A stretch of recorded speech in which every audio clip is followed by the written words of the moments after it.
ak sa vás niekto bude z tej mafiánskej zberby, ktorá nám vládne, ktorá sedí na vláde, pýtať, že ako, kde, odkiaľ to zoberete, tak... Pán poslanec Matovič, podľa paragrafu 32 odsek 2 sústavne preušujete hranice slušnosti, preto vás vyzývam, aby ste tak prestali, pretože pri druhej výzve vás vykážem z rokovania. Nech sa páči, máte slovo. Veľmi ma mrzí, keď obžalovaný zločinec, ktorý vydal policajný zbor do rúk šéfovi nitrianskej mafie, naozaj hrubokrkej mafie, ktorý dnes je aj obžalovaný z toho, že tuneloval peniaze vo výške desiatok miliónov eur v kauze dobytkár, ktoré boli určené malým farmárom, že takýto obžalovaný zločinec vedie schôdzu Národnej rady a káže tu o morálke a on sa tu bude tváriť za slušného a on sa mne bude vyhrážať, že mňa vykáže za to, že ja mafiánsku zberbu nazvem mafiánskou zberbou.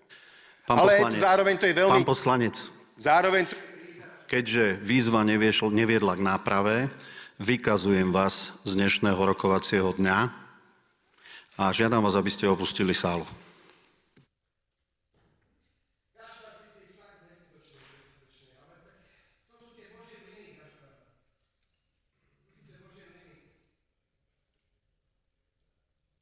Opustíte sálu, pán poslanec?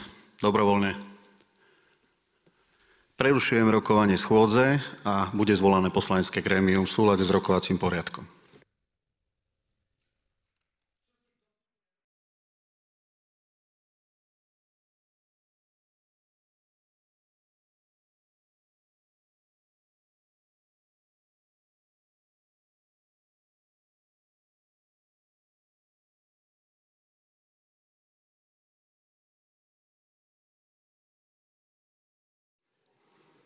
Takže budeme pokračovať.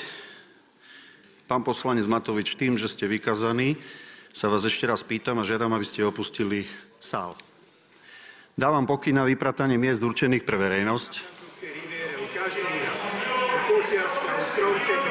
Tak ty ma budeš za to vykazovať, tak? Ty mi budeš hovoriť o slušnom správaní. Slušné správanie je nepiť v tejto sále. Dávam pokyn na prerušenie televízneho vysielania z rokovacej sály, aj vnútorný okruh.